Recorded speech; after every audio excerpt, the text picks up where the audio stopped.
HA þriðji stærsti skólinn á landinu eftir HÍ og HR.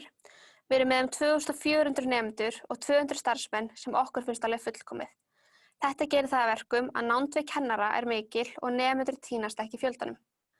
Hér allt til alls, við erum með lesrými, ókeypis rækt sem hægt að nálgast alla sólarhringinn, bókasafn, rannsóknarstofur og mötuneyti. Á Akureyri allt til alls. Við erum með stúdentaíbúðir sem tiltölulega auðvelt að fá íbúð á. Hér gott útivistarsvæði en Hlíðarfjall auðvitað bara í bakgarðinum, æðislega sundlaugar, hægt að skreppa á tónleika eða leikhús og svo auðvitað frítt í strætó til þess að flakka milli allra afþreyingana og veitingastaðanna sem í boði. Allt grunnnám við Háskólann á Akureyri í sveigjanlegu námi sem þýðir að engu skiptir hvort þú sért staðarnemi eða fjarnemi. Allir fylgja sömu námskránni og námskröfur eru þær sömu. Flestir hefðbundnir fyrirlestrar eru teknir upp og settir á kennsluvef. Allir fjarnemar koma nokkrum sinnum á námstímanum í stuttar kennslulotur til Akureyrar, þar sem megináhersla lögð á verkefnavinnu og umræður.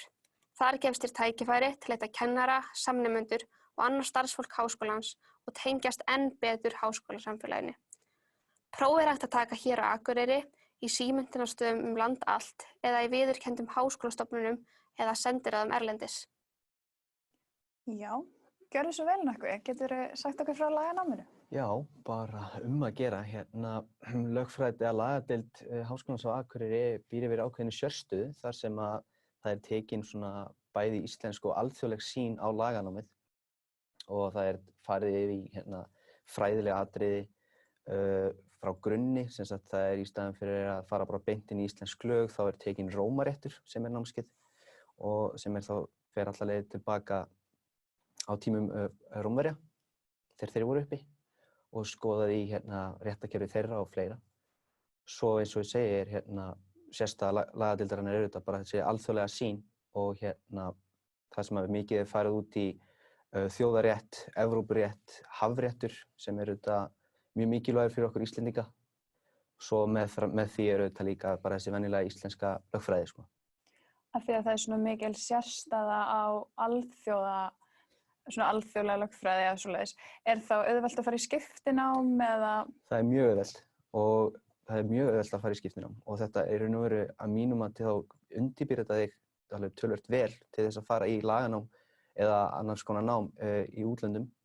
Þú ert að læra, þú kynnist öllum þessum ensku hugtökum og sem getur reynst erfið fyrir suma en þannig ertu bara búin að kynnast þeim strax í grunnnáminu. Svo einnig erum við með mjög hrikalega flotta línu sem heitir heimskautaréttur, sem þá mastersnám eða LLM-nám, sem þá svona sérgráða í lögfræði. Og það eru tveir hrikalega flottir kennarar sem kenna við hana ásamt öðrum stundakennurum. Og þessi og það eins og segi, það mikið verið að ræða mikið verið að læra umhverfismál á norðurheimskauti. Og hvað því fylgir, sérstaklega í dag, þá þetta eitthvað sem skiptir gífurlega miklu máli og það mikil aðsókn að utan í þetta nám. Í dag eru alveg mikill fjöldi af nemum alls staðar frá heiminum, Bandaríkjunum, Kanada, Ghana, Frakklandi, Þýskalandi og svo Íslendingur núna líka. Ok, frábært. En hvernig þetta þá, þú ert í grunnnámi það ekki núna og það hvað, 3 ára nám? Já. Og hvernig virkar þetta? Þú ert búin með 3 ára nám, ertu bara lögfræðingur eða hvernig? Ekki alveg, nei. Þú auðvitað færð þessa gráðu, BA-gráðu í lögfræði. Ef þú ætlar hins vegar að vinna sem lögfræðingur eða lögmaður, þá þarftu helst að vera komið með mastersgráðuna í þessu. Svo auðvitað alltaf mælt með því að lögfræðin auðvitað mjög víðtæk og eitthvað sem mikið bara, það mjög mikið að vera í lögfræðinni í raun og veru og þess vegna alltaf mælt með að þú tekir svo auka 2 ár til þess að mennta þig í einhverju ákveðnu sérsviði. Velja eitthvað svona sem að tengist þínu áhugasviði. Já, sérstaklega af því að lögfræðin er mjög keppnishæft nám og sérstaklega þegar þú ert komin út af vinnumarkaðinn. Þá skiptir öllu máli að vera með allan einhverja sérmenntun í einhverju fagi innan lögfræðinnar, hvort það sé refsiréttur, sakamálaréttarfar, hvort það sé með þjóðaréttur eða álíka. Námið býður upp á fjölbreytta starfsmöguleika, get ég fengið dæmi starfsmöguleika sem lögfræði nýtist sem best? Það auðvitað, sko, fyrst og fremst að vera lögmaður sem vinnur þá í réttarsölum eða fyrir fyrirtæki. Svo auðvitað eru eins og í dag eru flestir stjórnmálamenn með lögfræðigráðu. Þar meðal Bjarni Ben og fleiri. Áslaug Arna, dómsmálaráðherra. Svo eru leynast lögfræðingar bara í raun og veru út um allt. Það bara í stórfyrirtækjum, inn á sölusviðum, markaðsviðum og hvaðeina. Í stofnunum hjá ríkinu, mikið í stjórnsýslunni. En þú raun og veru, þú veist, ef þú tekur lögfræði þá raun og veru getur þess vegna sótt hvað sem bara, já, þetta það víðtækt og nýtist þér svo vel í öllu einhvern veginn sem þú tekur þér fyrir hendi. Þannig að þetta standa ýmis tækifæri til boða að námi loknu? Algjörlega, það ekki bara að fara í dómsal og kveða mál, það þú veist, hvað sem það sko. Það svona kannski pínu bíómynda hugmyndir sem við höfum með lögfræðina. Já, einmitt, nákvæmlega. Hvað en þegar þú ert búin með þetta 3 ára nám og þú ætlar að fara í meistaranám, meistaranám í boði hér? Meistaranámið í boði hér og hrikalega flott meistaranám. Við erum með mjög flotta kennara við háskólann, kennarar sem eru vel menntaðir og eru með starfsreynslu sem gleymist oft af því að hún skiptir svo gífurlega miklu máli. Starfsreynsla kennara sem þeir svo bara komið í kennslustofunar. Já. Og já, eins og segir, það mannsleisnám hér í boði. En hvað með eins og bara stemminguna í lagadeildinni? Þetta stór nemendahópur, situr í risastórum fyrirlestrarsal og kynnist engum, eða hvernig svona? Þetta ekki stór hópur sem að mínum að þetta kostur, því að þú færð þetta persónlega touch á góðri íslensku við kennarana í kennslutímum en að vísu, jú, það hefði verið skemmtilegra að vera með fleiri hugsandi manneskjur inn í tímunum og upp á það að gera en aftur á móti þá eins og segja, þetta ekki stór hópur af nemendum. Hann þéttur samt sem áður. Samheldinn. Já, samheldinn. Vinnur vel saman og það svo sem ef það skipt upp í hópverkinu þá skiptir það raun og veru ekki máli með einhverju lendur því að það allir einhvern veginn á sama plani bara. Það frábært. Hér komin önnur spurning. Eftir nám við HA geturðu stofnað þína eigin lögmannsstofu? Já, þú getur það. En að vísu þú ætlar að verða að vinna sem lögmaður, þá þarftu að taka málflutningsréttindi sem bara á vegum ríkisins. Ef ég man þetta alveg rétt. Þú þarft að vera með þau til þess að verða lögmaður, en þú getur svo sem alltaf stofnað þína eigin lögfræðistofu og kannski verið bara með lögfræðiálit eða fleira. En til þess að vera lögmaður þarftu að klára málflutningsréttindi. Frábært. Fá nemar við HA innsýn í dómsal til dæmis að fara í byggingu Hæstaréttar? Sko, hafa komið upp tækifæri, jú, til þess að komast inn í dómsal Hæstaréttar. Og sérstaklega, eins og ég nefndi áðan, þá svolítil alþjóðleg sýn á námið og ELSA sem sem Evrópu stofnun fyrir laganema, minnir mig alveg örugglega, alltaf með keppni milli háskóla á Íslandi í svona það sem þú ert að koma fram og kveða upp mál og fleira. Við tókum því miður ekki þátt í fyrra vegna lélegrar þáttöku, en þar færðu einmitt að komast inn í dómsal og svo getum við til dæmis bent á, svo hefur alltaf verið markmiði okkur, sérstaklega í Stóru Vísó, að reyna að fara sem flesta vettvangi í Reykjavík. Stóra Vísó einmitt haldin í Reykjavík. Og fara þá á lögmannsstofur og reyna að komast inn í Hæstarétt og fleira. Þannig að það er nóg tækifærum, sko, það bara, eins og segja, það bara gera. Og að þú nefnir Stóru Vísó, þetta er svona ferð sem farin þá einu sinni á ári til Reykjavíkur? Já, nákvæmlega. Og þá fara raun og veru eiginlega bara allir skólinn. Svo svo skipt niður á deildir eða svið. Já. Og þau fara í stofnanir og fyrirtæki. Hvað mun lögfræðimenntun nýtast þér? Stefnir þú að vera lögmaður eða starfa við annað sem einnig fjölbreytt? Ég eiginlega ekki viss hvað ég vil starfa við.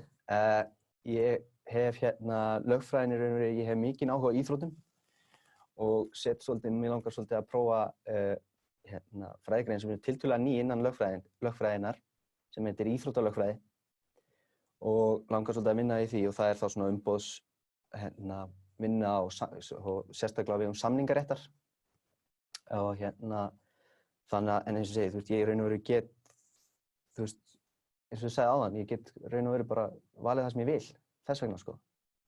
En lögmennska eins og staðan núna heillar mig ekkert svakalega, en þetta einmitt í tengdum við íþróttalögfræðina, er virkilega áhugavert.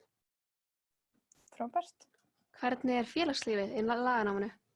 Það gott, það lítið, en það mjög gott og við og höfum verið að reyna að bæta svolítið í það með því að skipuleggja alls konar hittinga og viðburði á vegum nemendafélagsins og til að mynda þá ætlum við að svolítið, við bíðum spennt eftir að fá nýnema inn og til þess að geta haldið fleiri og fleiri viðburði, þetta spilaði þessi veira svolítið inn í allt skipulagið sem við höfðum í huga fyrir þetta misseri, en við bíðum mjög spennt eftir næsta misseri og ég get lofað að það er bara gaman, sko. Hvað heitir félagið ykkar? Félagið heitir Themis, sem er í höfuðið á rétttrúnaðargyðju Grikkja.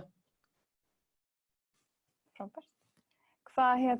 En talandi félagslífi, hvað er svona sérstakt við félagslífi í Háskólanum á Akureyri og er það einhver svona partur sem mætti taka með í reikninginn þegar þú ert að velja þér háskólanám? Já, algjörlega.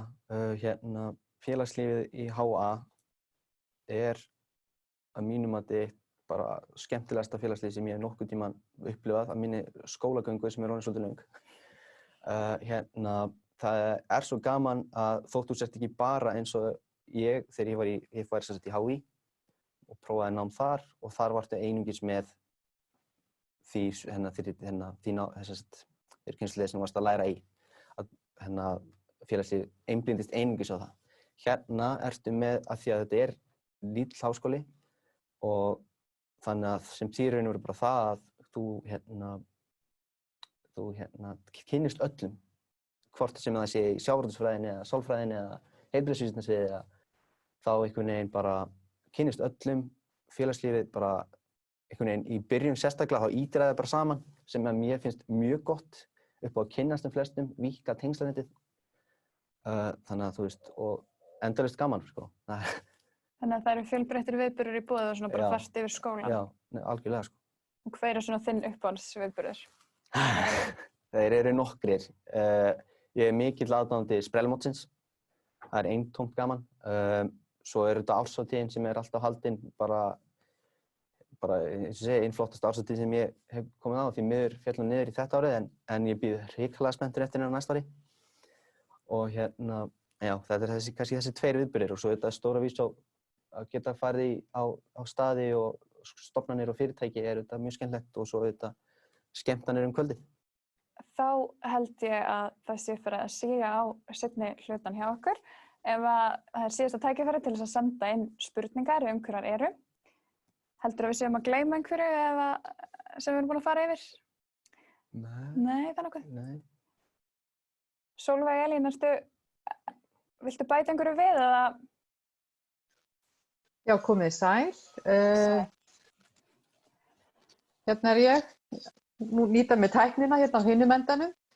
Nei, Nökkvi fór nú ágætlega bara yfir þetta og eins og hann sagði þá er þetta náttúrulega 3 ára BA-nám og 2 ára ML-nám og aðgangskröfurnar inn í ML-námið eru þær að fólk sé með BA-gráðu í lögfræði, við þurfum að hafa það alveg skýrt, annaðhvort frá HA eða öðrum skóla og við auðvitað, eins og hann sagði, við erum stolt af okkar meistarnámi, þar er einungis kennd íslensk lögfræði og farið víðan völl eins og hann nefndi í BA-náminu, þannig að þetta er ekki áhersla sem er endilega í hinum háskólunum en hefur reynst okkur vel og þetta með að hafa BA-námið svolítið tvítengt, svolítið mikið líka á ensku, er alveg ofboðslega mikill kostur.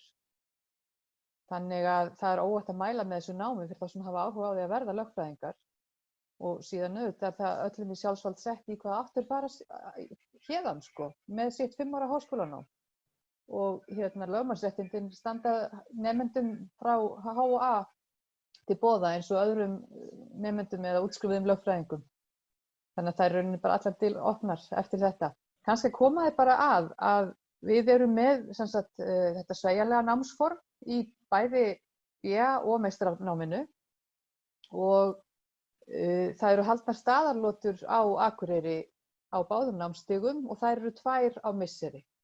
Og þá koma nemendur hingað norður í 3 daga yfirleitt, virka daga, 2 á hverju misseri. Þannig að bara svo það sé sagt. Og það er ekki þörf á því að flytja til Akureyrar þó að fólk hafi áhuga að koma í námi hingað. Þannig að það er ljómandi gott. Nákvæmlega. Og auðvitað nauðsynlegt að koma í loturnar til þess að hitta kennara og samnemendur og eiga líka bara félagsleg tengsl við fólkið, sko. Nákvæmlega. Svo Frábært. bara umsóknarfrestur til 15. júní. Það er búið að framlengja hann 10 daga. Já, sko til. Nægur tími. Það er komin inn að spurning. Já. Er hægt að finna ástina í HA? Ég trúi því, jú, ég held það. Ég hef ekki enn fundið hana, en ég held að það sé alveg mögulegt, jú. Ég held að það eru þó nokkur pör sem hafa myndast við HA. Rétt. Þannig að algjörlega, sko. Þetta var skemmtileg loka spurning, ég held að við endum þetta bara hér og þakka ykkur kærlega fyrir komuna. Ef að einhverjar spurningar vakna þá endilega hafið þið bara samband við okkur og við munum reyna að svara ykkur vel og vandlega. Eins og kom fram þá er umsóknarfrestur til 15. júní og við hlökkum bara til að sjá þig í Háskólanum á Akureyri. Takk fyrir okkur. Takk.